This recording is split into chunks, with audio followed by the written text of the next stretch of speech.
we have first class on financial derivatives, and I am Dr. Mohammad Mubashir Hussain, and PhD in finance from Jamia Millia Islamia University.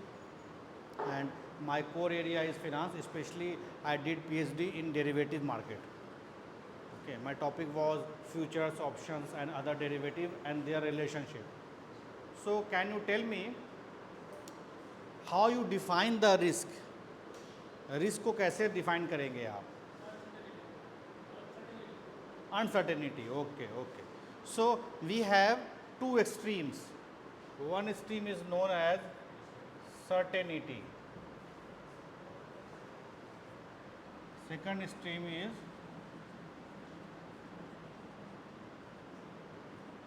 right. So, and risk lies in between these two. Certainty means you have 100% surety about anything, or you can say the probability is 1, correct? Do you have idea what is probability? Okay, probability lie between 0 to 1, correct? So uncertainty means 0%, 0 probability. A risk is in between 0 and 1. Okay, so you cannot define only risk as uncertainty. Uncertainty means you have all risk, you have no probability about the risk. Risk means the deviation from expected value or expected return to the actual value. Actual value से आपका जो actual आपने receive किया है उससे आपने जो expect किया था उससे कितना डेविएशन है, ठीक है? And this deviation is mitigated by various techniques, ठीक है? So we have different types of risk. One risk is known as systematic risk, another one is unsystematic risk. What is systematic risk? Control नहीं कर पाते हैं.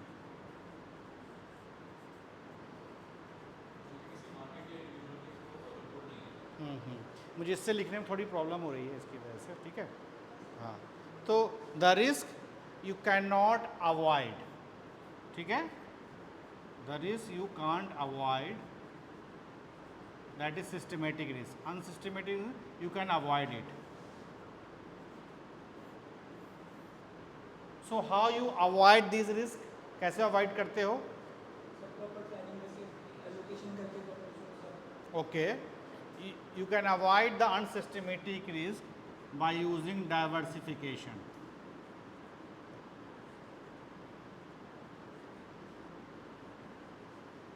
Right? Diversification means हाँ, you have a portfolio of stocks. I was talking about the financial market. Portfolio of commodity, है ना? Diversification means never put all the eggs in one basket. ठीक है? So your risk can be managed. ठीक है? And how you manage the systematic risk? Systematic risk can be managed or not? How?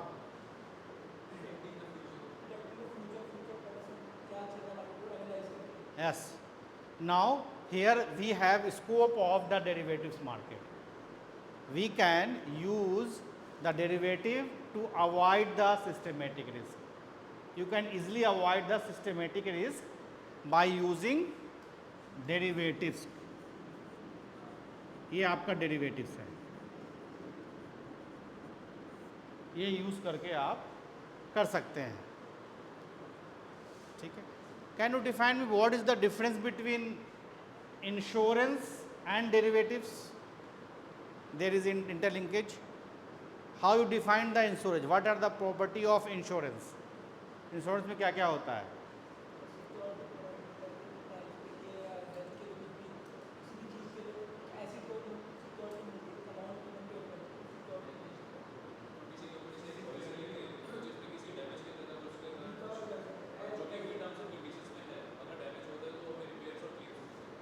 Okay, so insurance में 2-3 properties होती है.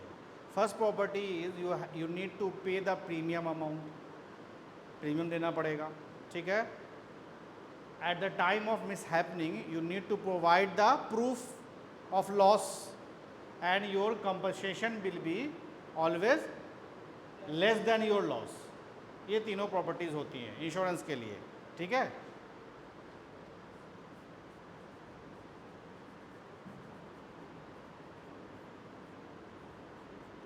So insurance avoid event risk.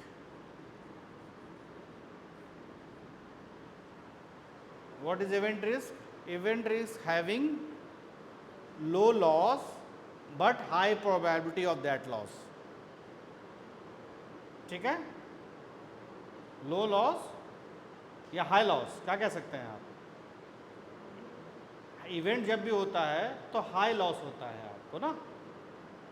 भाई insurance आप लेते हैं तो ज़रूरी नहीं है ना कि वो लॉस होगा आपको, आप तो लेते हैं कि ना हो, लेकिन अगर हुआ तो आपको उसके लिए कंपनसेशन मिलेगा। That means heavy loss but low probability कह सकते हैं इसको। तो event risk comes under the purview of the insurance, heavy loss but low probability, ठीक है। और अगर आप डेरिवेटिव कहेंगे ये क्या कहलाएगा आपको, लो लॉस विथ हाई प्रोबेबिलिटी। छोटे छोटे स्मॉल लॉसेस होते हैं आपको, ठीक है, हाई प्रोबेबिलिटी से, ठीक है। या आप डेरिवेटिव के ना लिख करके इसको लिख सकते हैं सिस्टमेटिक रिस्क, इवेंट रिस्क और सिस्टमेटिक रिस्क, ठीक है। लो loss but high probability, high loss but low probability, ठीक है। सो डेरिवेटिव इज सिमिलर टू, कुछ लग रहा है ना, सिमिलर टू द इंश्योरेंस। इसमें भी यू नीड टू पे सम अमाउंट, एटलीस्ट मार्जिन देना पड़ सकता है आपको, यू नीड टू पे सम प्रीमियम अमाउंट, ठीक है। And but you do not want to take the picture of that event. इसको कह सकते हैं derivative market losses are immaterial, immaterial, ठीक है। So here is the picture of derivative market. Derivative market can avoid the systematic risk, ठीक है। Derivatives is how you define the derivatives? Derivatives are the product whose value is depend upon some underlying assets. Product होता है वो, ठीक है, उसकी value depend करती है किसी और अंडरलाइंग असेट्स पे, and that's assets are anything, financial assets as well as non financial assets, ठीक है। सो अभी जो है डेरिवेटिव आपका सारी चीज़ों पे है।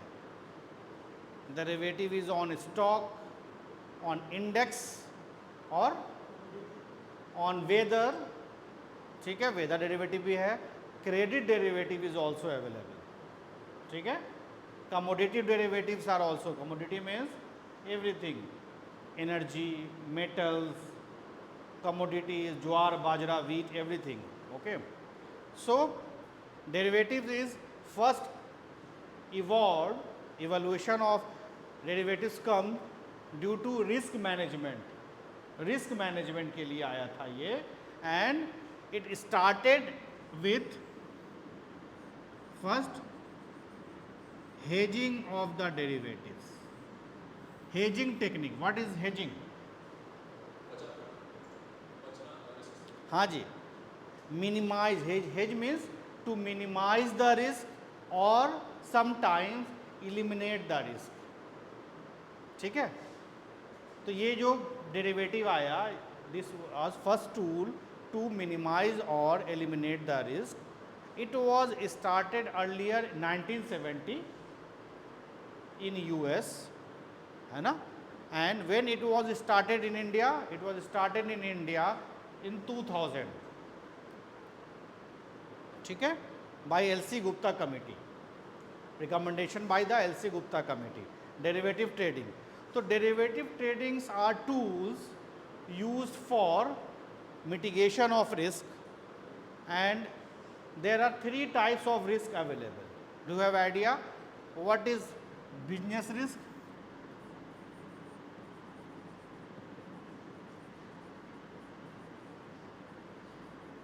क्या होता है business risk? Risk due to some business operation. Okay, so mainly derivatives business risk consist of three types of risk. One is price risk, second is exchange rate, third one is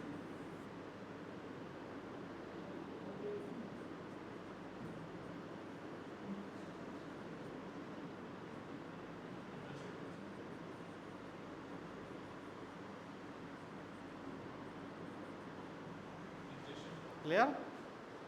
inflation risk वो भी है.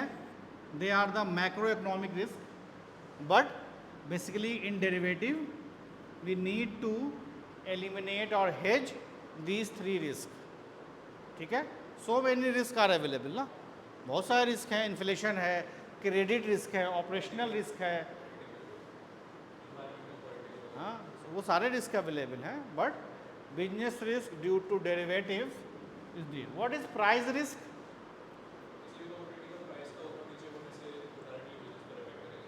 Okay. और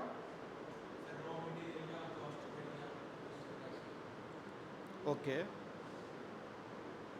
तो normally price risk happen in the security market. Market में होता है आपके security market में, स्टॉक मार्केट में. Okay, increase decrease of the price. और ये प्राइस डिक्रीज क्यों होता है या इंक्रीज क्यों होता है? ड्यू टू लेस और मोर लिक्विडिटी, है ना. When less buyers are available, market is price कम हो जाएगा.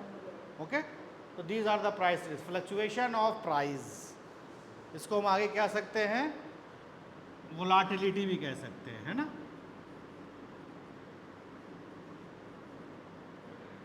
हाँ जी, price risk is due to the volatility, change in the price.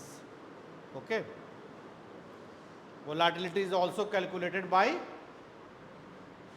Risk. आपका स्टैंडर्ड डेविएशन, ये वोलाटिलिटी ही होता है ना.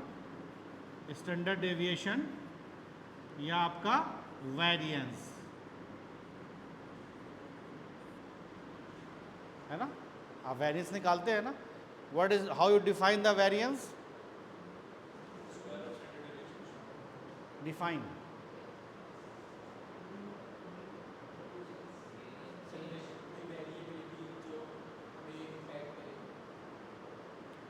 variability from what? Variability in terms of stock or price, variability from the mean return, variability from the mean return. Mean से जो है deviation जो है वो आपका कौन करता है? वेरिएंस करता है. And standard deviation is the square root of the variance, है ना. तो it is captured by the volatility. In finance it is known as volatility. तो ये प्राइस की वजह से ही है ना. रिटर्न कैसे निकालते हैं? Return is the log difference of the price.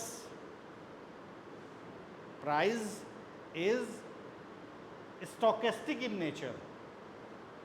Stochastic मतलब continuously random. You can not predict the price. आप फ्यूचर प्रिडिक्ट नहीं कर सकते ना, इसीलिए आप डेरिवेटिव यूज़ करने जा रहे हो फॉर हेज, हेज के लिए करने जा रहे हो, ठीक है, या कुछ प्रॉफिट अर्न करने के लिए जा रहे हो, फॉर स्पेकुलेशन के लिए जा रहे हो, ठीक है. तो फ्यूचर को प्रिडिक्ट तो नहीं कर पा रहे हो, बट रिस्क को मिनिमाइज करने जा रहे हो कि मेरी जो कैपेबिलिटी है रिस्क का, ठीक है. तो प्राइस रिस्क में आपका बोला प्राइस रिस्क आ गया. सो क्या, कैसे आप रिस्क को मिनिमाइज करते हो? You transfer the risk from you to another person who are willing to accept that risk. आपने सिक्योरिटी मार्केट पढ़ लिया है, सिक्योरिटी मार्केट एंड पोर्टफोलियो, है ना। सो उसमें एक होता है रिस्क अवर्जन पीपल और एक रिस्क सीकर। क्या डिफरेंस है दोनों में? हाँ, जो रिस्क लेना, हाँ, रिस्क टेकर यू कैन से, है ना। तो दो तरह के लोग हो गए। तो जो रिस्क अवर्जन है, जो रिस्क नहीं लेना चाहता है, वो कैसे कर सकता है? They can transfer their risk to the risk seeker. समझ रहे हो? Get my point? ठीक है। तो वो ट्रांसफरिंग से आपका रिस्क को मैनेज किया जाता है, बाय ट्रांसफरिंग द रिस्क, ठीक है, to the from the people to the people who are willing to accept that risk. उसके बाद आपका एक्सचेंज रेट रिस्क है, fluctuation of exchange rate between two currency, ठीक है। तो एक्सचेंज रेट भी रिस्क है आपका। That's why you study the international finance, ठीक है। तो exchange rate risk comes under the currency derivatives,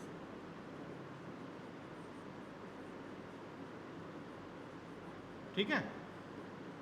interest rate risk, how you define the interest rate?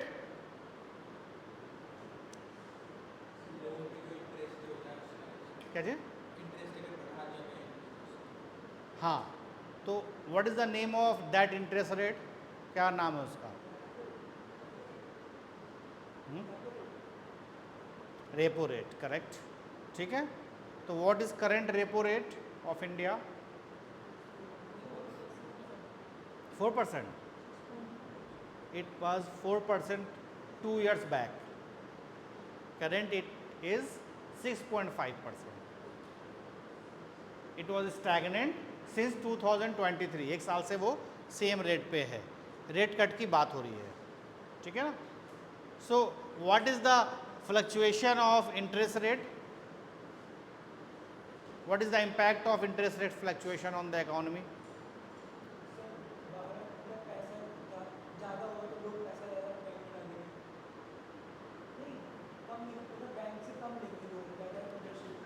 अच्छा, तो आपका बेसिकली क्या है, इंटरेस्ट रेट फ्लक्चुएशन से आप जैसे इंटरेस्ट रेट इंक्रीज हो जाता है तो एवरीबॉडी इन्वेस्टर्स के लिए सेफ हेवन हो जाता है आपका बॉन्ड मार्केट। ओके, आपका इंटरेस्ट रेट अगर ज़्यादा है तो everybody wants to invest in the bond market और द एफडी और द सिक्योर मार्केट।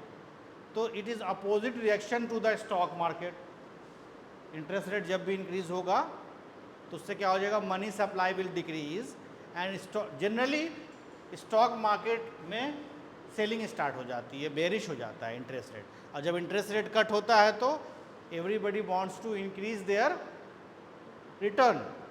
तो क्या करता है, रिटर्न सबसे अच्छा कहाँ मिलता है? इक्विटी मार्केट में। तो interest rate is calculated by repo rates कह सकते हैं।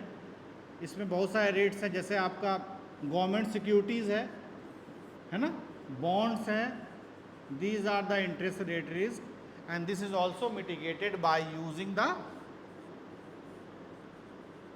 फ्यूचर्स या डेरिवेटिव्स एंड ऑप्शंस, ठीक है।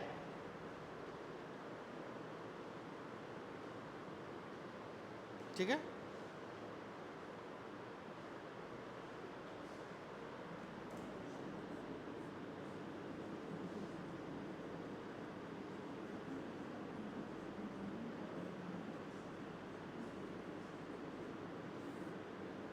generally we have 3 types of participant available in the derivative markets. What are the name of these 3?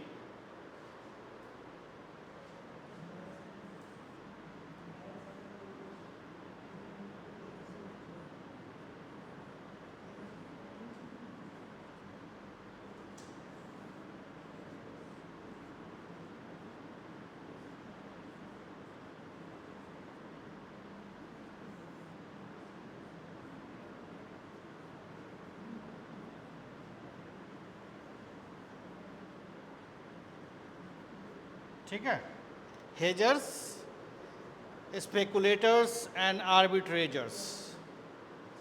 कौन कौन से हो गए? hedgers,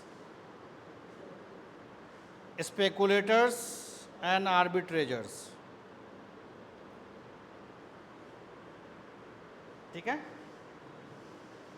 What is the real role of these three participants? What is the role of hedgers?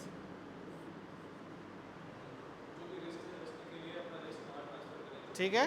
हाँ, तो hedgers are basically transfer their risk who willing to take the risk, okay, to minimize their risk or eliminate their risk. ठीक है. This is the important property of derivative trading. ठीक है.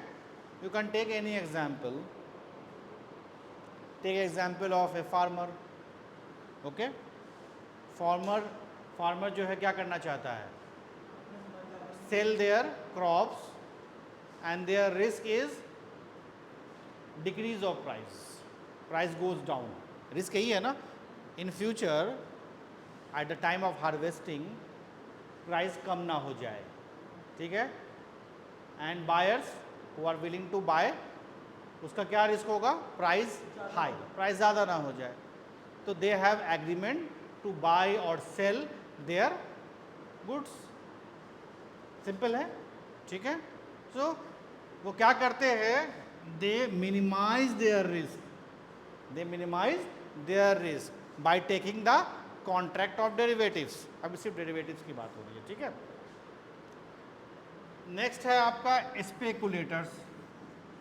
Speculators are the traders who are willing to take more risk at for more returns. उनको क्या चाहिए? ज़्यादा return चाहिए. तो they are risk takers. They have small information about the price movement. ठीक है. उनको पता चलता है कहीं से कि प्राइस ऊपर जाएगा या नीचे जाएगा. एक्सपेक्ट करते हैं कहीं से, अब वो अंदाज़ा लगाते हैं या कहीं से न्यूज़ लेकर के आते हैं. तो they bet on the market. They bet on the market. वो समझ रहे हैं ना, सट्टा से लगाते हैं ना क्या. They bet on the market और to earn the more profit and taking the more risk. तो ड्यू टू दीज स्पेकुलेटर्स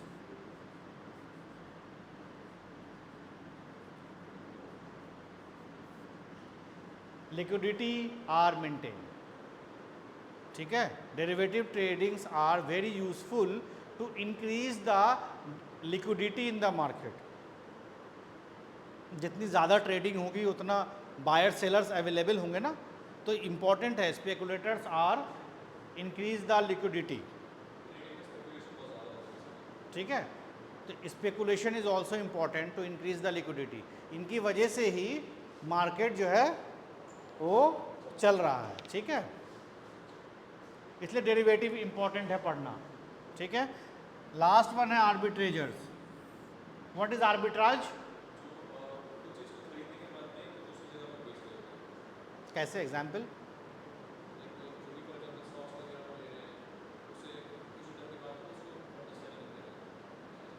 हाँ, करेक्ट.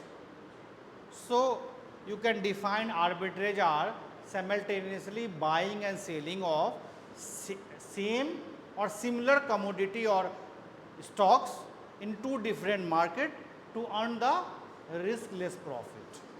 उनका प्रॉफिट जो है रिस्कलेस होता है. They capitalize on discrepancy between the prices in two different market. वो discrepancy का जो है फ़ायदा उठाते हैं. तो normally arbitrageurs are never use their own money. They borrow the money, buy or sell the stock or commodity in the market and earn the profit and return back the borrow money. ठीक है. तो ये market participants हैं that are necessary to increase the liquidity in the markets. तो derivatives are the product whose value is depend upon some underlying assets. And assets can be commodity, finance या financial market, stocks, indices, anything. ठीक है. Now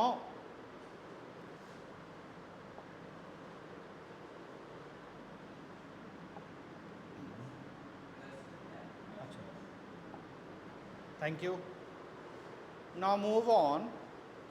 Different types of derivative contracts.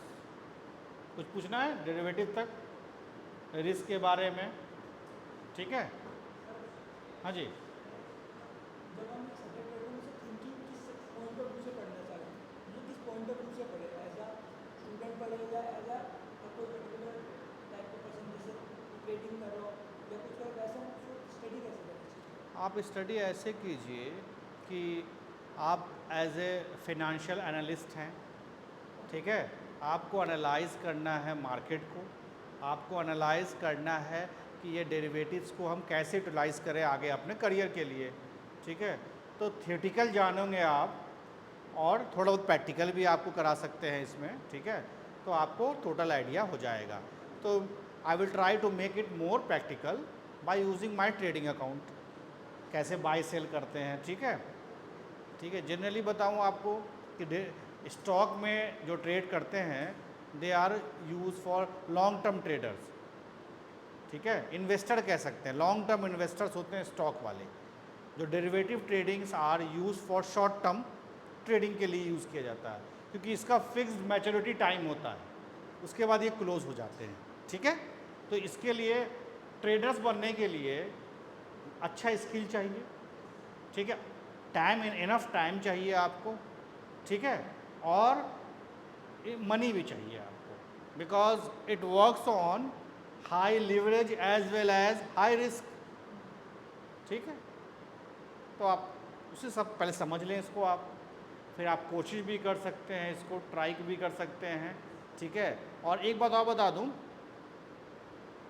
जो आपकी history है derivative trading की और जो इसके बारे में कहा जाता है वो ये कहा जाता है कि 10 में से 8 या 9, इन एवरी 10 इन्वेस्टर या 10 ट्रेडर्स 8 और 9 ट्रेडर्स आर इन लॉस। 10 में से 8 या 9 लॉस में ही जाते हैं, ठीक है। आप कहीं भी आप इसके बारे में आप पढ़ सकते हैं, ठीक है। तो जो भी ट्रेडिंग है आपका financial market is zero sum game. Zero sum game समझते ही आप लोग हैं, क्वांट में पढ़ा होगा आपने, ठीक है। One loss is another profit, एक को लॉस होता है दूसरे को प्रॉफिट होता है, and you use your mind, your calculation. तो इसके लिए जैसे आर्बिट्रेज है, ये आर्बिट्रेज होता है काफ़ी कम टाइम के लिए होता है, it last up to 15 to 30 minutes, and it requires algorithm trading, it requires good computer, fast internet. Normal लोग नहीं कर पाएंगे, सोचते सोचते ही एग्जीक्यूट हो जाता है, बिलियन सेकेंड में एग्जीक्यूशन होता है आपका जो है कॉन्ट्रैक्ट का। आपने मान लो प्राइस सेलेक्ट किया 20.2, होते होते वो 20.3 हो सकता है या कम भी हो सकता है, डिपेंड करता है, ठीक है, ज़रूरी नहीं। इसीलिए देखिए आप लिमिट ऑर्डर लगाते हैं, मार्केट ऑर्डर लगाते हैं, ये सारे ऑर्डर्स पढ़ा आप लोगों ने, ये स्टॉक मार्केट पढ़ा है? स्टॉक मार्केट कैपिटलाइजेशन कैसे, निफ्टी 50 कैसे बना? अच्छा, ये फिनेंशियल मार्केट्स एंड इंस्टीट्यूशन नहीं पढ़ा आपने? उसमें स्टॉक मार्केट्स तो होगा ना। They are 2 types of market, short term market, long term market. उसमें स्टॉक मार्केट आता है, फिनेंशियल मार्केट्स आता है, इक्विटी मार्केट आता है, डेरिवेटिव आता है। इक्विटी में Nifty 50 Sensex, how you define the Nifty 50 क्यों कहते हैं इसको? हाँ, they work on which type of work? Free float market capitalization. Free float market सब नहीं पढ़ा? मार्केट कैपिटलाइजेशन क्या होता है, कैसे निकालते हैं, किन को इंक्लूड करते हैं? नहीं।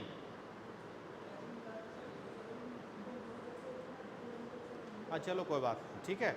तो generally free float market capitalization होता है। फ्री फ्लोट का मतलब ये होता है कि उसमें से जो प्रोमोटर्स होते हैं, है ना, उनके जो है एक्सक्लूड कर देते हैं शेयर्स को। जो फ्री फ्लोट ट्रेडिंग के लिए अवेलेबल है मार्केट में, प्रोमोटर्स के शेयर नहीं होते हैं ना, इसलिए फ्री फ्लोट कहते हैं। मार्केट कैपिटलाइजेशन मतलब we calculate the value of each and every stock. Value कैसे निकालते हैं? Price multiply by their quantity, quantity available for the trading, इस तरीके से उसका वैल्यूएशन निकालते हैं। वैल्यूएशन भी पढ़ा होगा आपने ना, इस सब ऐसे निकालते हैं, ठीक है। तो हाँ जी,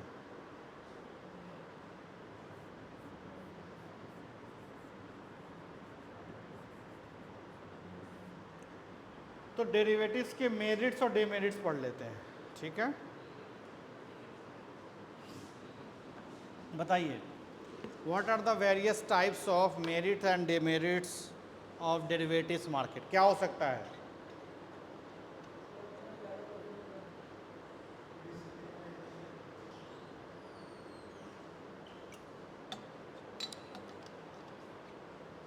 या इसको कह सकते हैं आप advantage and disadvantage of derivatives, ठीक है। तो सबसे इंपॉर्टेंट है एडवांटेज आपका price discovery, price discovery, discovery of the price. Generally future price को प्रिडिक्ट नहीं कर सकते हैं ना, बट चाहते हैं प्रिडिक्शन करना, ठीक है। तो derivatives use to for price discovery. What is the meaning of price discovery? Means incorporation of new information in the market. Basically जो प्राइस होता है वो क्या होता है? न्यूज़ होता है, न्यूज़ फ्लो होता है ना, bad news, whether it is bad news और गुड न्यूज़, न्यूज़ की वजह से ही प्राइस में चेंज आता है। किसी से भी आप पता कर लीजिए, जो कुछ न्यूज़ आती है उसी की वजह से चेंज आती है ना। अच्छा न्यूज़ आ गया कुछ कि फिर से सेम गवर्नमेंट आ गई आपके यहाँ, तो अच्छा न्यूज़ भी अगर अच्छा माना जाता है, it is expectation about the government. अगर एक्सपेक्टेशन है कि वही गवर्नमेंट आ जाए तो वो अच्छी न्यूज़ मानी जाएगी, एक्सपेक्टेशन है वो गवर्नमेंट हट जाए तो वो अच्छी। तो price discovery means incorporation of latest news in the market या in the price of the market, stock market, in the price of the stocks. तो the market which observe this news quickly, सबसे पहले जो करेगा that market will be your leading market हो जाएगा। यहाँ से आपका स्टार्ट होता है lead lag market.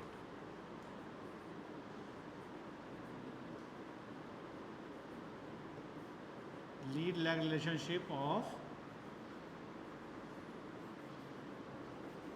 markets, the market which take the risk, take the information and incorporate the information quickly and observe it, that market is known as leading market. And the market which observe later on, that market is lag market. तो ये benefit किसको जाता है lead का? Derivatives को। Derivatives are leading market in the stock, ठीक है। और कंपेयर इसका किससे करते हैं? स्पॉट मार्केट से। किससे करते हैं? Spot market. आपने पढ़ा होगा ना, कैपिटल मार्केट में दो तरह के मार्केट होते हैं, ठीक है। कैपिटल मार्केट लॉन्ग टर्म के लिए होता है, एक होता है इक्विटी, सो कहते हैं spot market. Second one is F&O, future and option market.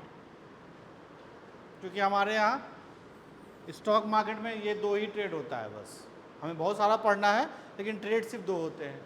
Exchange traded is known as futures and options, not future, futures S, option वो ऑप्शन नहीं, ऑप्शंस, ठीक है। सो स्पॉट मार्केट किसे कहते हैं?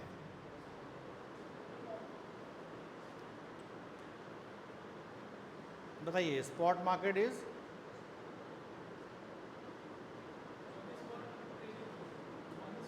On the spot. सही है, हाँ ठीक कह रहे हैं, सही है।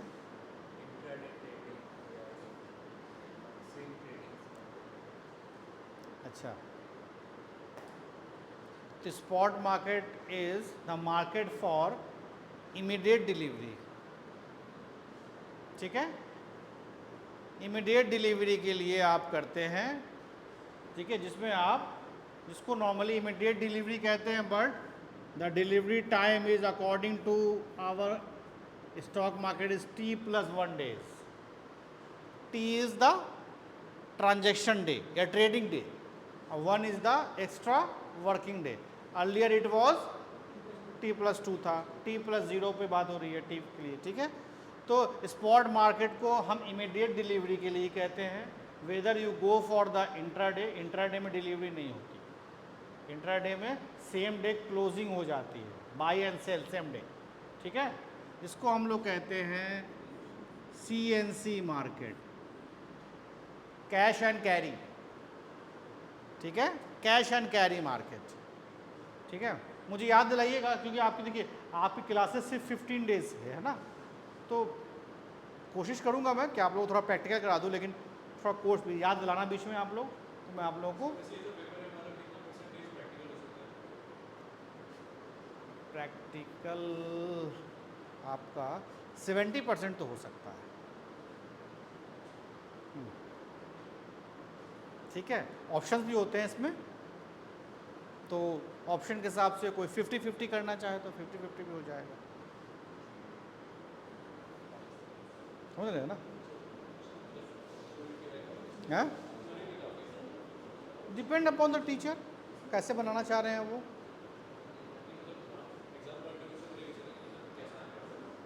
अभी एग्ज़ाम में कैसे बता सकता है, मैं तो एक बता रहा हूँ, बनाने को तो बताता रहा हूँ। इसमें न्यूमेरिकल 80% बन सकता है, न्यूमेरिकल काफ़ी हैं आपके।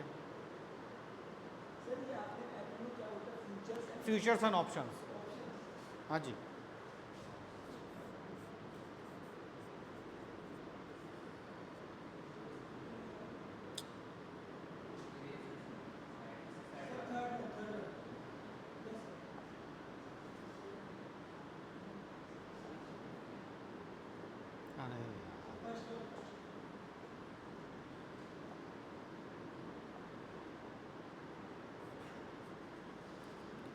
फ्यूचर्स एंड ऑप्शंस,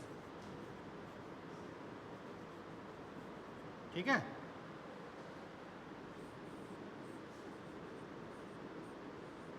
लो, ठीक है, प्रैक्टिस हो जाएगी आस्ते आस्ते इसकी, है ना। मुझे वाइट बोर्ड की है ना, थोड़ा प्रेशर ज़्यादा उसमें होता है, ठीक है। तो ये फ्यूचर्स हैं, ये ऑप्शंस हैं। तो spot market is for immediate delivery, generally start with the T+1 day, ठीक है। Beyond the T+1 day we have the derivative market. इससे आगे जब बढ़ेंगे तो आपका डेरिवेटिव मार्केट स्टार्ट हो जाएगा। तो एक होगी आपका प्राइस डिस्कवरी, ठीक है। उसके बाद और क्या हो जाएगा आपका,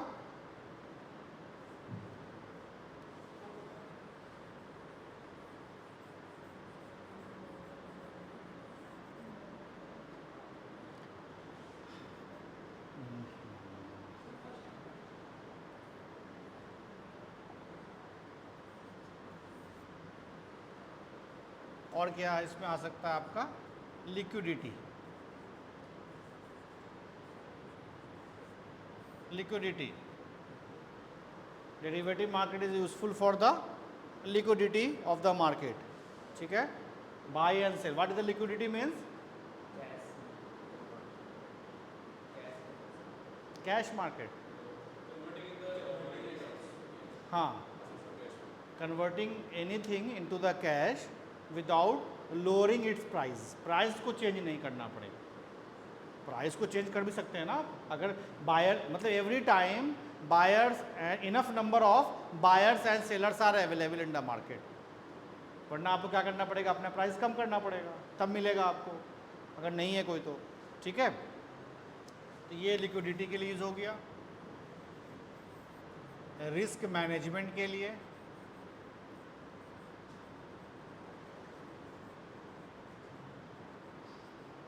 ठीक है, manage the risk, transfer the risk, है ना, मिनिमाइज द रिस्क, जैसे बताया आपने, ठीक है, और take more and more risk, risk less profit by using the arbitrageurs. तो ये मेरिट्स हो गए। अब डिमेरिट्स की बात अगर करेंगे आप,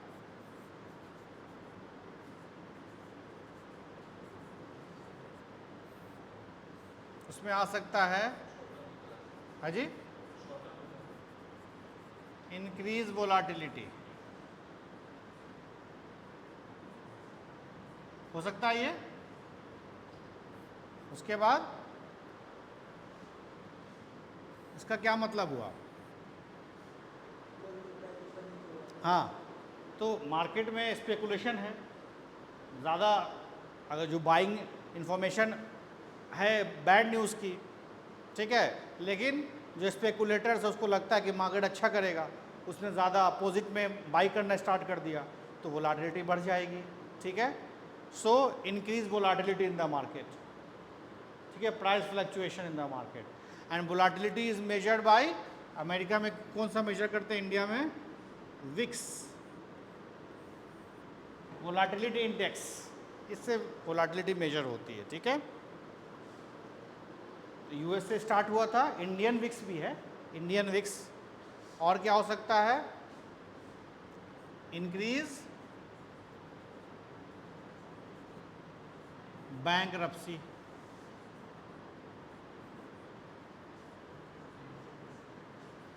ठीक है। कैसे होता है इंक्रीज बैंकरप्सी? अब there are so many speculators available, they incur heavy losses, तो ये जो लॉस होगा, कोई कंपनी भी अगर लगाएगी या कोई अगर पर्सन लगाएगा तो दे बिकम बैंकरप्ट, है ना। इंक्रीज बैंकरप्सी, फिर रिड्यूस लॉ और अकाउंटिंग या अकाउंटेबिलिटी, रिड्यूस अकाउंटेबिलिटी कैसे? समटाइम्स डेरिवेटिव्स ट्रेडिंग्स या derivatives are not come under the purview of the account, कुछ चीज़ें अकाउंट में नहीं ली जाती हैं, ठीक है, तो ये लॉ से भी बच के जाने की चीज़ हो जाती है, ठीक है। तो ये मेरिट्स और डेमेरिट्स आपके इसके हैं।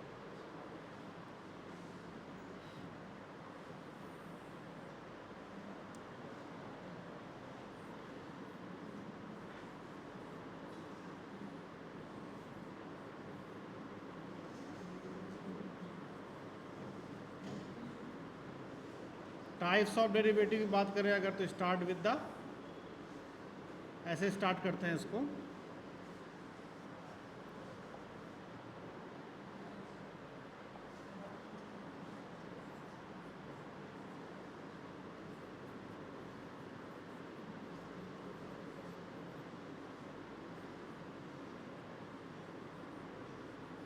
ठीक है। We can divide derivatives products as OTC as well as exchange traded. OTC means over the counter, over the counter, ठीक है। over the counter means customized, tailor made, means you can buy by using telephone, you can buy using one-to-one contract, ठीक है। आपसे मैंने contract कर लिया आपस में बात करके, तो टर्म एंड कंडीशन हमारी आपकी रहेगी, ठीक है। Means there is no standard regulating party between these two buyers and sellers, ठीक है। तो OTC market is not standardise market. इसमें आपके क्या आ जाएंगे,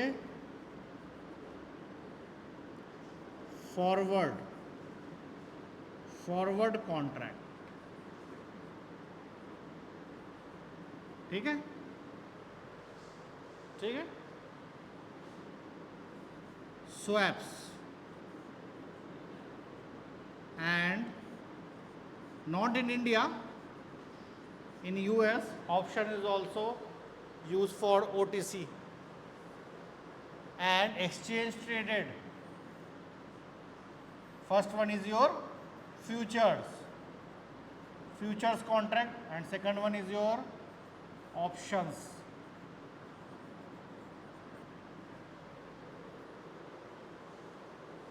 ठीक है।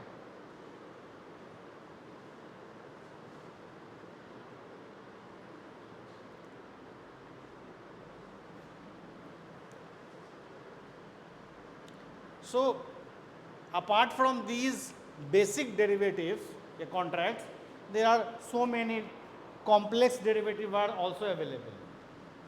कॉम्प्लेक्स क्या हो सकता है, जैसे आपका स्वैप्शंस,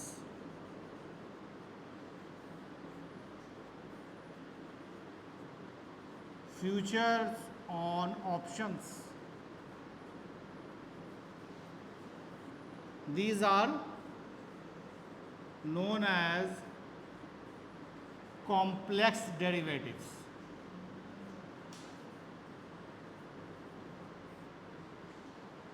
ठीक है,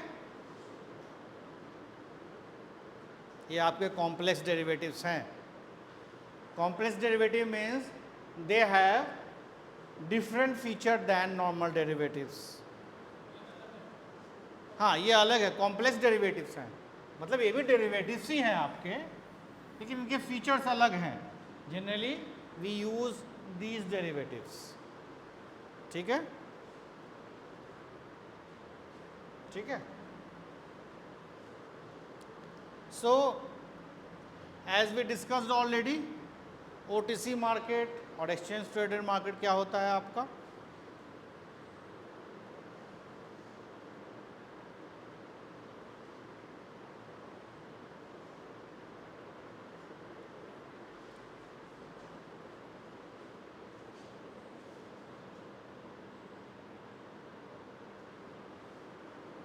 अटेंडेंस लगा दिया आपने? अटेंडेंस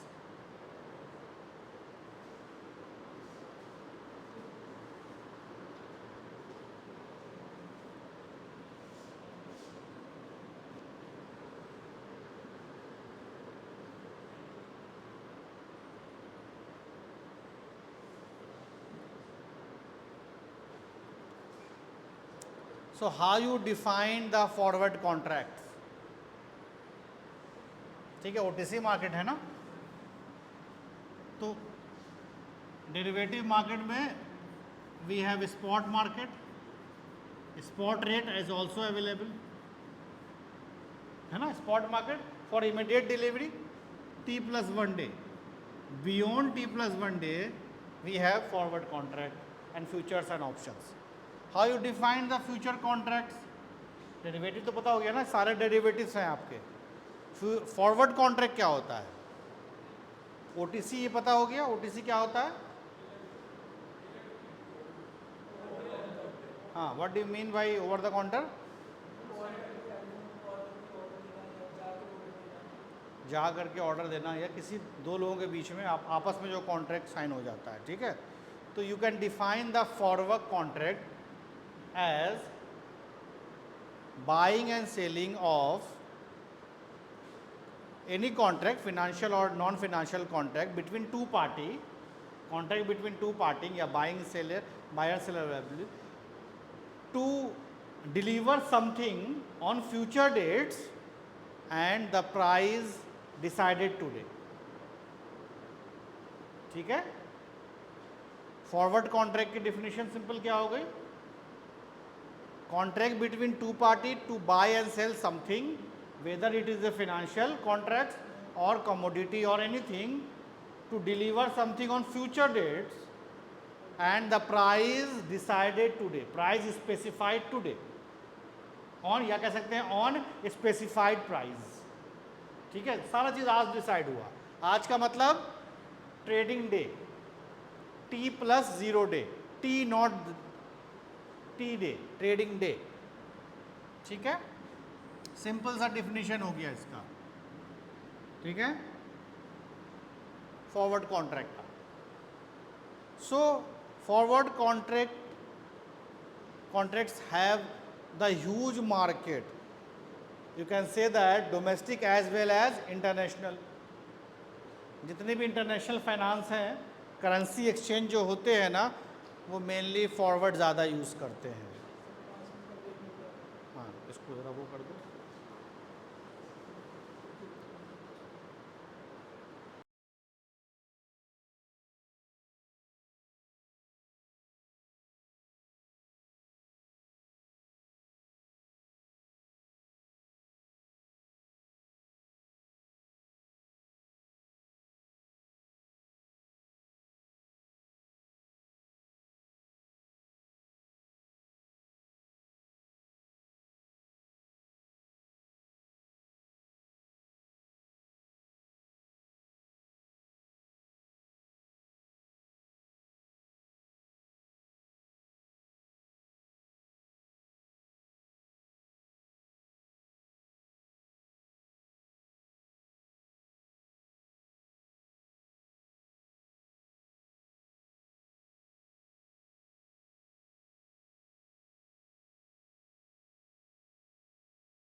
क्या है?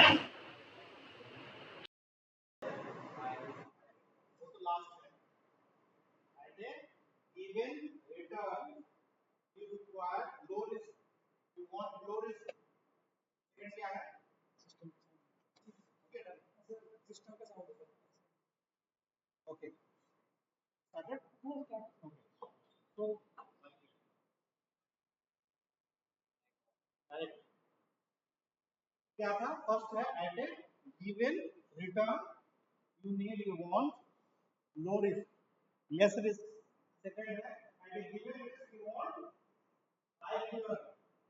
Third one is high return, you want high.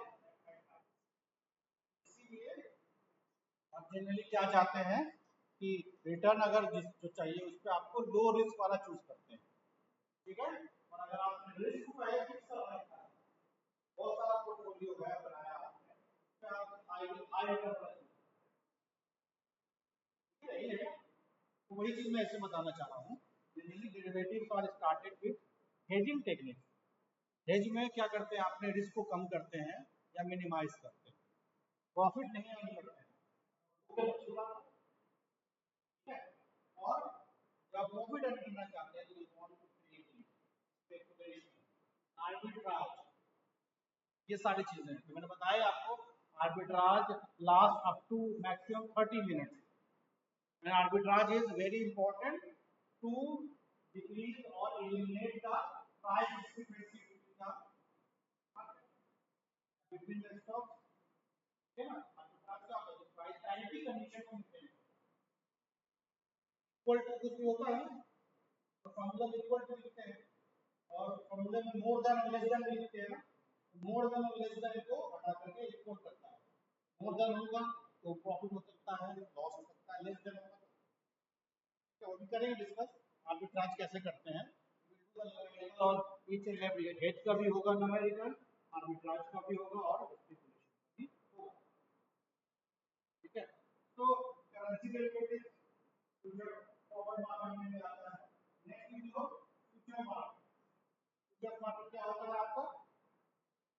Definition is seen buying and selling of contract between two parties to buy and sell the commodity on financial asset at some specified price and deliver on some future date. But the difference is that future is known as standardized forward contract. Simple word लगा दिया. Standardized forward contract is a future contract. Standardized for everything is standard. क्या बोला मैंने? Price बोला, maturity date बोली आपको, some future date, वो future date भी आपका पहले से पता होगा, वो फिक्स होगा, स्टैंडर्ड मेंटेन होगी, ठीक है।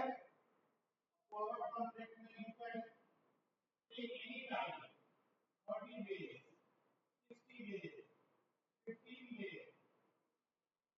इन future, it is only date up to the fix date decided by the stock exchange.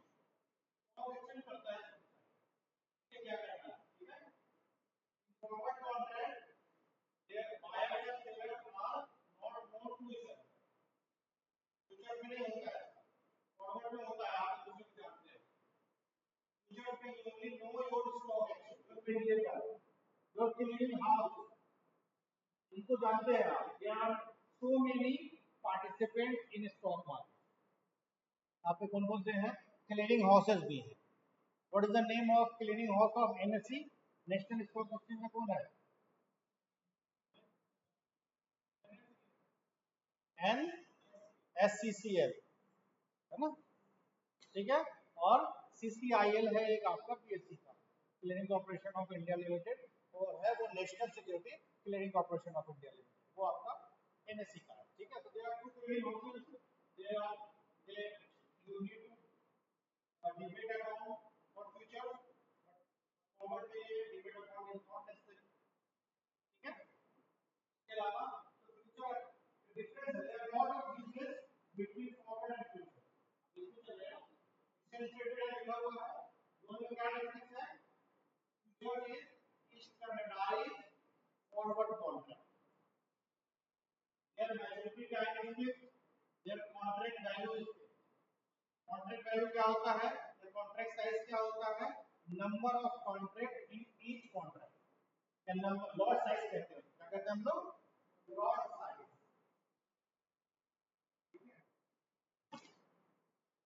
Lot size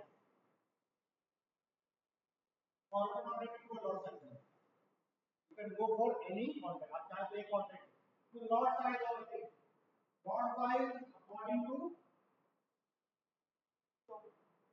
cost या इंडेक्स, इंडेक्स भी फाइल करते हैं हम लोग, इंडेक्स फ्यूचर, ठीक है, इंडेक्स स्टॉक, इंडेक्स स्टॉक और जनरली कुछ भी हो सकता है, decided 20 it is 25 number in each contract on Nifty future, Nifty future का कितना है 25 numbers पर कॉन्ट्रैक्ट, ये लॉट साइज है, 25 आपको एनी हाउ लेना पड़ेगा, कॉन्ट्रैक्ट साइज आपका एक नहीं मिल सकता, you have to buy that 25, तो सिंपल समझिए लॉट साइज क्या होगा, number of share, number of index या नंबर, जो भी नंबर है एक बार में कितना आपको बाय करना है, एक ले करना, ठीक है, तो इससे पहले उसका मैंने 75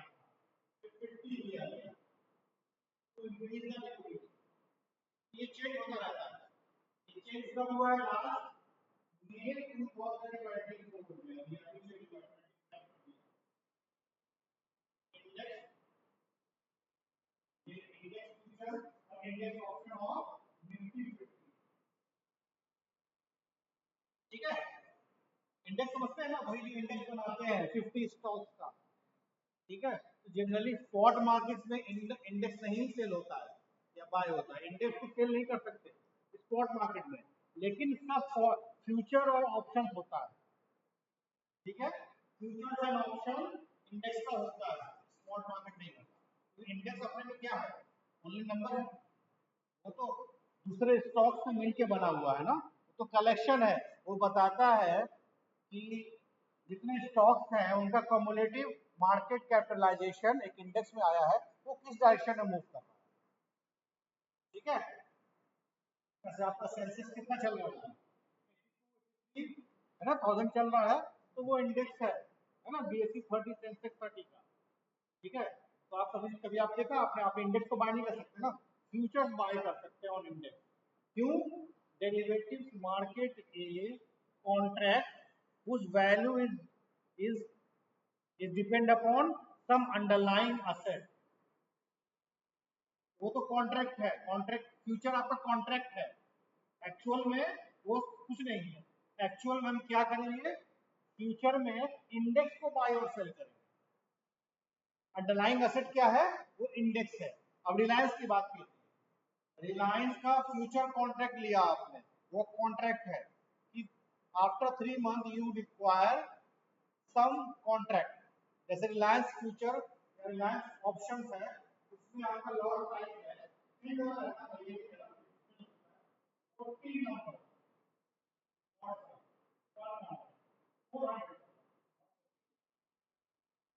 400 स्टॉक आप लेंगे तभी एक बार में कॉन्ट्रैक्ट आपका होगा, इससे कम नहीं ले सकते आप, मतलब if you want to buy future contract और रिलायंस, ये सबसे बड़ी कंपनी है, नंबर 1 नंबर 2 चलती है, 1 to 5 कंपनी पता है आपको, 1 to 5 1 to 10 निफ्टी 50 की, रिलायंस है, एचडीएफसी है आपका, और टीसीएस है, इन्फोसिस है, अदानी तो 1 to 10 में नहीं है, ठीक है, आरएल का कितना है, मुझे और सब क्या होगा, 400 फ्यूचर का क्या डायरेक्ट फॉरवर्ड कॉन्ट्रैक्ट और डिफरेंट बहुत सारे डिफरेंस है, टेलर मेड मार्केट कह सकते हैं, ये standardised market, there lot size is fix, future का टाइमिंग फिक्स है, टाइम क्या होता है फ्यूचर का, तो आप कह सकते हैं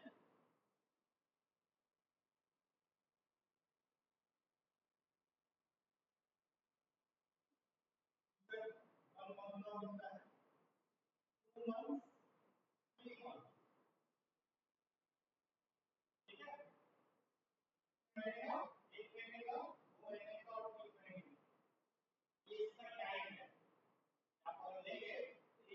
लेंगे या 2 महीने का लेंगे, 3 महीने का लेंगे, every time 3 month future contract are available. Forward में क्या है, ठीक है,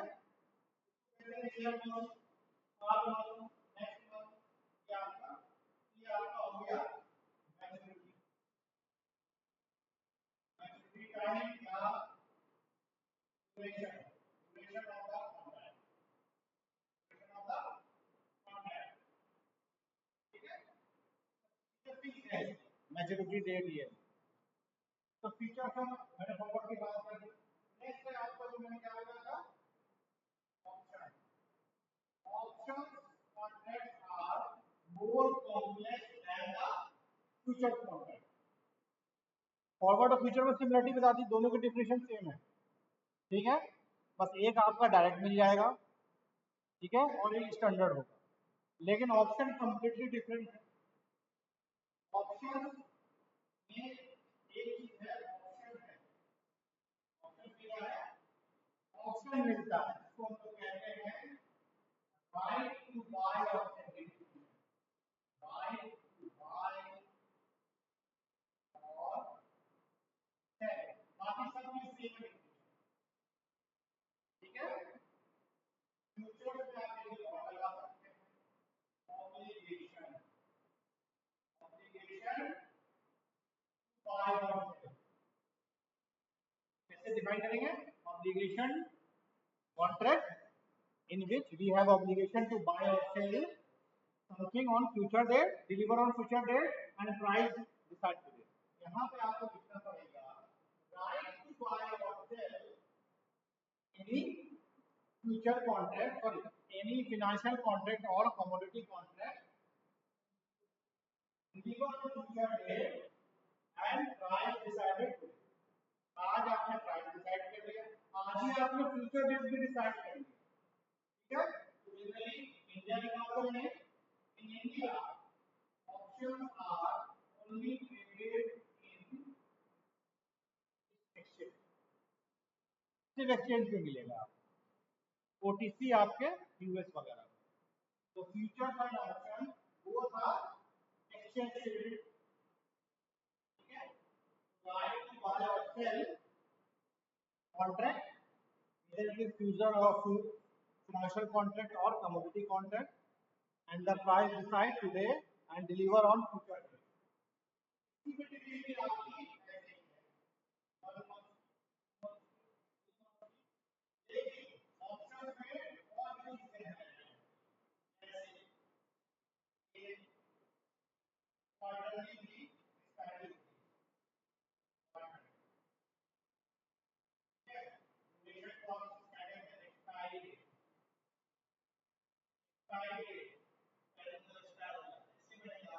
इसको आप ज्यादा दिन तक लेके नहीं जा सकते, 1 महीने के अंदर आपको लॉस या प्रॉफिट हो जाएगा, आपको उसको इसमें आप, तो इसमें आपका फैसिलिटी क्या है, फैसिलिटी है कि आप इसको किसी को ट्रांसफर कर सकते हैं, जैसे आपको लगा कि रिस्क बहुत ज्यादा है इसमें, ठीक है, तो आप क्लोजिंग टाइम तो वो एक्सपायरी डेट आपका 3 मंथ के बाद है, तो आप चाहें तो इसको ऑफसेट कर सकते हैं। Offsetting is possible in futures and option.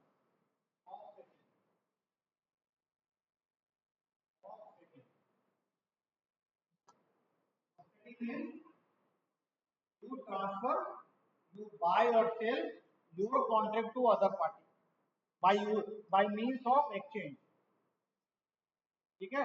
आपको आप चाहें तो किसी और को उसको आप बेच सकते हैं, आपको लगता है कि आप लॉस में जा रहे हैं, बताया था ना, टाइम पे निकाल लेना अच्छा है, ठीक है, और जिसके जो रिस्क टेकर होगा तो उसको एक्सपायरी तक लेके जाएगा, 3 महीने तक, उस टाइम तक प्रॉफिट या लॉस, तो सबका रिस्क एपेटाइट अलग अलग होता है ना।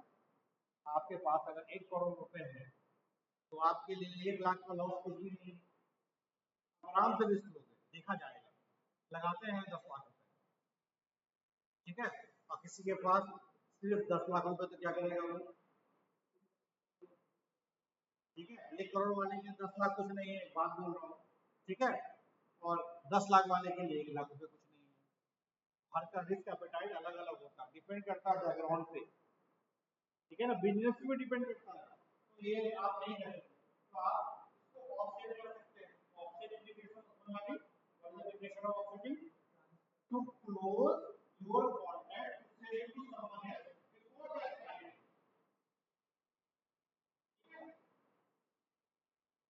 ऑफसेट मतलब अपना आपका कॉन्ट्रैक्ट हो गया क्लोज। ऑप्शन में क्या क्या right to buy or cell, ठीक है, तो आपको ये ऑब्लिगेशन है, ऑब्लिगेशन आता है अगर आपने इसको ऑफसेट नहीं किया तो आपको एनी हाउ इसको डिलीवर करना पड़ेगा। कमोडिटी है तो उसको आपको डिलीवर करना पड़ेगा उससे घर तक,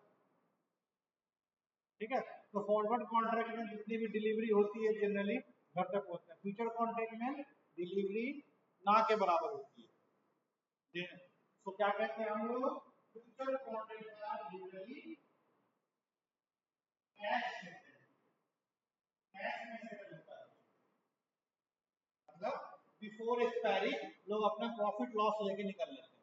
before expiry you have to offset your contract क्योंकि देयर आर एनफ और huge liquidity available in the stock market. Liquidity है तो सेल बाय कर लोगे आप इजीली, ठीक है। बहुत ना के बराबर डिलीवरी होती है और डिलीवरी का रूल है, डिलीवरी के लिए आपको एक हफ्ता पहले बताना पड़ेगा, ठीक है।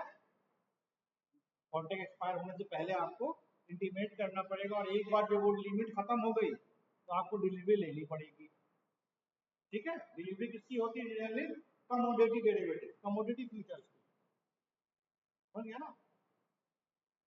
तो ये आपने ऑब्लिगेशन है, फार्मर का कॉन्ट्रैक्ट लिया तो उसको उसी रेट पे देना ही पड़ेगा, ठीक है, और बायर को उसी रेट पे खरीदना ही पड़ेगा। तो उससे एक रिस्क और अवेलेबल होता है आपके पास, तो हम कहते हैं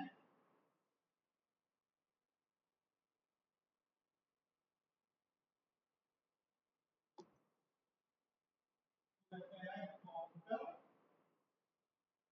पार्टी रिस्क। काउंटर पार्टी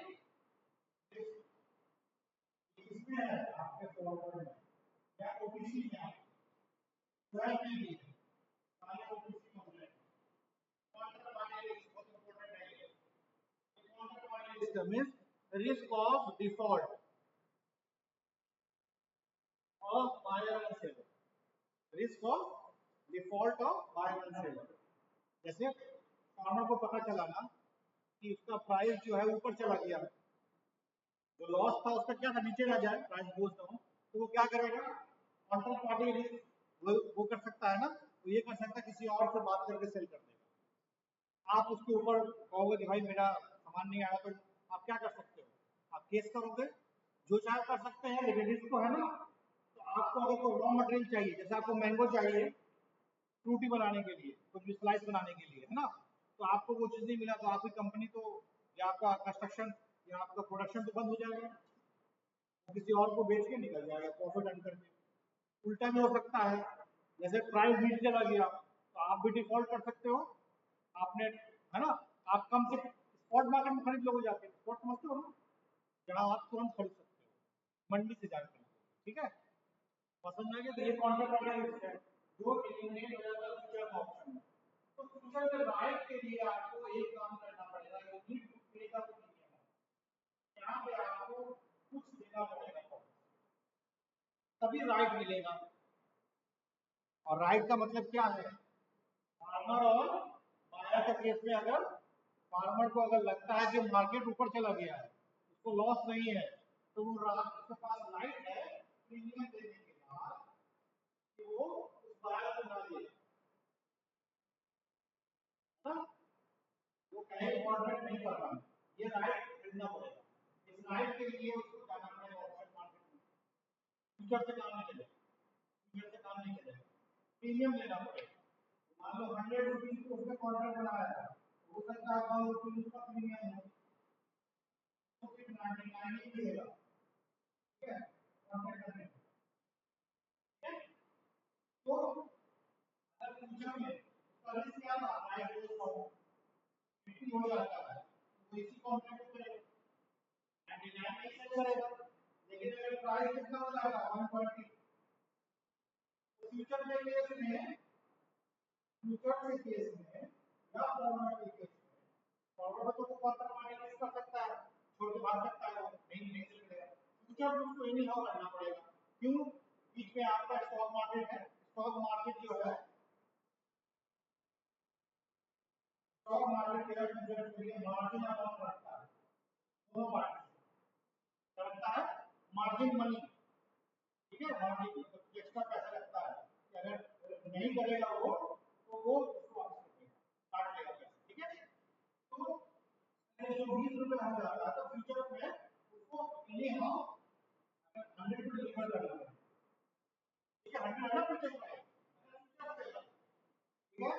लेकिन अगर उसको ये लगता है कि दोनों तरफ है, अगर आपको लगता है कि अप एंड डाउन का मामला, मार्केट ऊपर भी जा सकता है, तो क्यों ना मैं ऑप्शन 1 रुपीज दे देता हूँ, एक का लॉस होगा ना, इसका डे गया हो, इट इज नॉट रिफंडेबल, ठीक है। अब फ्यूचर में प्राइस चला गया 120, अब उसको ऑप्शन है कि भाई मैं 100 पे नहीं दूंगा, मतलब 99 पे नहीं दूंगा, आपको नहीं दूंगा, मैं जाऊंगा इस स्पॉट मार्केट में, कितने पे सेल कर दूंगा, 120 120 ये हो गया, एक्चुअल में कितना था 100, ठीक है, और उसके पास हाँ जी 1 रुपीज का प्रीमियम दे दिया, इसका मतलब कितना हो गया 99, 120 माइनस 99, ठीक है, और क्या जाएगा 100 माइनस, तो कितना हो गया 120 माइनस 101, कितने अमाउंट हो गया इसको 90 रुपीज का, अगर वो ऑप्शन चला गया। हाँ बोलिए। हाँ स्टॉक मार्केट हो जाएगा,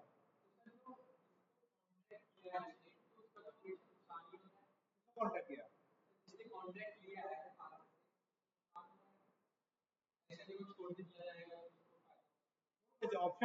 ऑप्शन का फीचर ही यही है, जो जो बायर होगा वो भी एक प्रीमियम देगा कि अगर अगर अगर ये उल्टा चला जाए, अगर ये चीज ये 120 हो गई ना, और अगर ये चला गया नीचे तो अगर 100 पे क्या होता है 100 से 120 लिया तो जो शेयर है उसको प्रॉफिट हुआ है, ऑप्शन दिया, अगर 80 चला गया तो 80 चला गया तो शेयर को लॉस आ नहीं सकता ना, ऑप्शन उसको नहीं मार सकता है ना।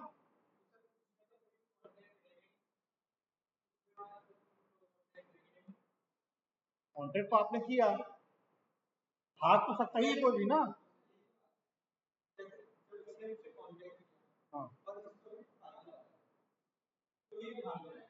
भाग सकता है, तो तो उसको पकड़ने के लिए कोई मीडियम नहीं है आपके पास, आप उसके लिए केस करेंगे। हाँ आप भाग सकते हैं, जब इसको मान लो आपको अगर इसको प्रॉफिट हो रहा है तो ये भाग गया, और आपको प्रॉफिट हो तो आप भी भाग सकते हैं ना। भाई आपने मान लिया 100 पे कॉन्ट्रैक्ट किया ना, आपने 100 पे कॉन्ट्रैक्ट किया, आपको लगा कि स्पॉट मार्केट में 80 में मिल रहा है, तो आप कहोगे मैं, आप क्या कहोगे इसको, आप इससे आप लोगे ही नहीं, आप सीधे चले जाओगे मार्केट और वहां से 80 में ले लोगे, तो आप भी जा सकते हो ना। तो यही बता रहा हूँ ना, फॉरवर्ड मार्केट में आपको मार्जिन ज्यादा नहीं करना पड़ता, कुछ नहीं करना पड़ता, लेकिन रिस्क है बहुत बड़ा, यहाँ आप बच नहीं सकते, ठीक है, यहाँ यहाँ आपको ये बताओ तो यार मार्जिन देना पड़ेगा, ये तो फ्यूचर में दोनों पार्टी को मार्जिन देना, ठीक है, लेकिन ऑप्शंस में सिर्फ सेलर को मार्जिन देना पड़ता है, बायर को नहीं, बायर को प्रीमियम देना होता है, तो प्रीमियम देके बायर बच गया, सेलर ने मार्जिन दे दिया है, ठीक है, तो आपको जब प्रॉफिट होगा तो आप जो है प्रॉफिट आप बाहर से खरीद लोगे, इस तरह का अपोजिट देख लो, 80 हो गया, अगर उसको लगता है कि मैं उससे नहीं लूं, ठीक है, तो जो बायर है उसको प्रीमियम देना है 1 रुपए का, और जो सेलर है वो उसका प्रीमियम रख लेगा, वो प्रीमियम उसको रख लेगा, वो उसका वो प्रॉफिट है। तो ये रिस्क है ना, जो सीजन है उसने कॉन्ट्रैक्ट बनाया है, उसको ये लगता है ना कि मेरे हिसाब से प्राइस अपोजिट डायरेक्शन में मूव नहीं करेगा, हमेशा मुझे प्रॉफिट होगा। प्रॉफिट कितना होगा? प्रीमियम का। नेक्स्ट क्लास में कंटिन्यू करते हैं इसको, ठीक है। प्रीमियम नॉन रिफंडेबल है, प्रीमियम आपके पॉकेट से निकल कर सेलर के पास आया देगा।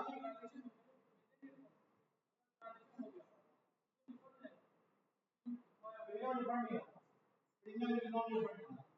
अभी तो आपको राइट मिलेगा ना,